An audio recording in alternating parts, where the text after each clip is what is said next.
जंगल में एक दिन बाघ और गधे के बीच में एक बात को लेकर बहस हो गई।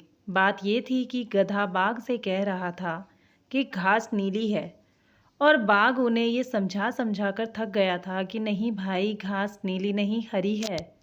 बहुत समझाने के बावजूद भी गधा नहीं माना। वो बोल रहा था कि नहीं, घास तो नीली ही है। दोनों ने इस बहस का अंत लाने के लिए ये तय किया कि हम जंगल के राजा शेर के पास जाएंगे और वो जिन्हें सही ठहराएंगे उसकी जीत होगी। आखिर दोनों जंगल के राजा शेर के पास पहुंच गए। शेर के पास पहुंचते ही गधा चिल्लाने लगा, महाराज, क्या यह सच नहीं है कि घास नीली है? मैं ये बात कब से बाघ को कह रहा हूँ, फिर भी वो मानने के लिए तैयार नहीं है। बाघ मुझसे असहमत है और मेरा खंडन करता है और मुझे परेशान करता है। कृपया उसे दंड दें। बीच में बाघ बोला, अब आप ही बताइए, क्या ये सच नहीं है कि घास हरी है? शेर ने दोनों की बात सुनकर एक क्षण में घोषणा दे दी कि गधे की बात सच है, घास नीली है, और मैं बाघ को इसके लिए 1 साल की सज़ा देता हूँ। ये सुनकर गधा खुशी से उछलने लगा और अपने रास्ते ये गाता गाता चला गया कि घास नीली है, घास नीली है।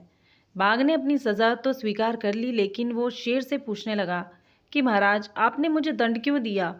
आखिर घास हरी तो है। शेर ने उत्तर दिया, वास्तव में घास हरी ही है। बाघ ने पूछा, अगर आप ये भी जानते हो कि घास हरी है तो मुझे सज़ा क्यों देते हो? शेर ने कहा कि इसका इस सवाल से कोई लेना देना नहीं है कि घास नीली है या हरी।